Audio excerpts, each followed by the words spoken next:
Il paraît que beaucoup d'étrangers pensent que tout le monde fait du Kung Fu en Chine. 一点点循序渐进，一点点来，不是上来就是开战打。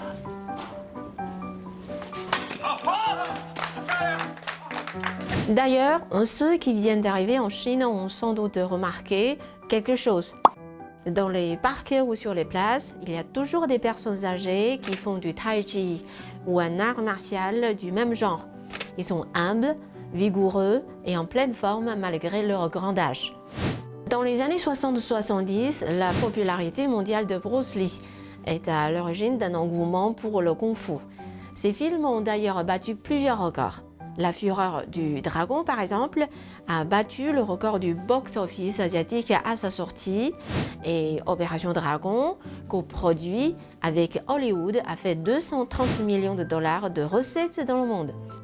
Dans les années 90, les superstars chinoises du Kung-Fu, Jackie Chan et Jet Li, font leur entrée à Hollywood et contribuent à véhiculer l'image d'un peuple chinois humble et courageux.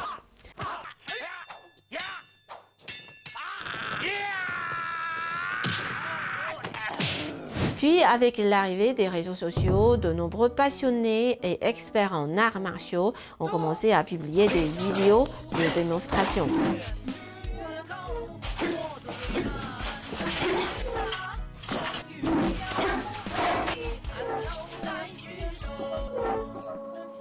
Les mouvements extrêmement difficiles à réaliser et la philosophie liée à la pratique des arts martiaux qu'ils présentent dans leurs vidéos ont contribué à renforcer cette impression qu'ont beaucoup d'étrangers qu'en Chine, tout le monde fait du Kung Fu.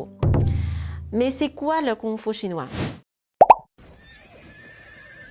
Le Kung Fu, c'est un art martial traditionnel chinois. Dans la Chine ancienne, les arts martiaux sont liés à la formation militaire.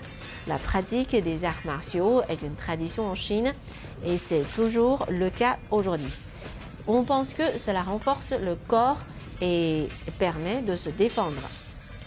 La Chine étant très vaste, les styles d'arts martiaux sont nombreux et peuvent être classés selon leur origine géographique, leur histoire, les techniques enseignées, etc.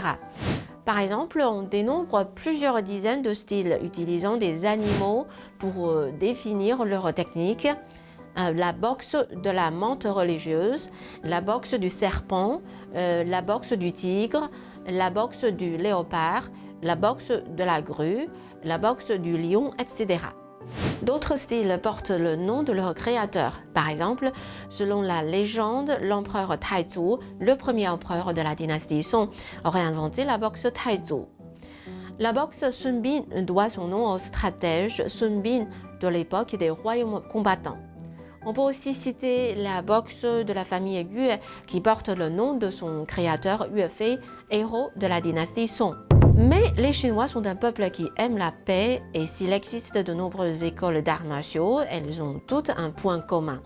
Stopper les agressions et amener les pratiquants à comprendre la relation entre l'homme et la nature et les règles qui régissent la société.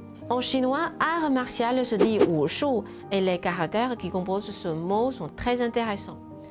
Le wu est composé du caractère zhi qui signifie stopper et de ge qui signifie hallebarde. Wu signifie donc stopper la guerre. Pour ce qui est du caractère shu, il signifie savoir-faire, connaissance. Donc le terme wushu peut être compris comme l'art de stopper la violence et la guerre.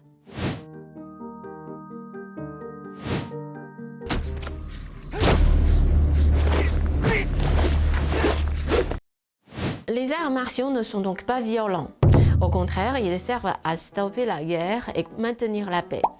Ce sont aussi des techniques de survie que le peuple chinois pratique depuis des milliers d'années. Ces techniques sont transmises de génération en génération et aujourd'hui, elles sont même mises en avant par les jeunes. De plus en plus de jeunes choisissent de pratiquer un art martial pour se maintenir en forme et publient des vidéos courtes de leurs séances.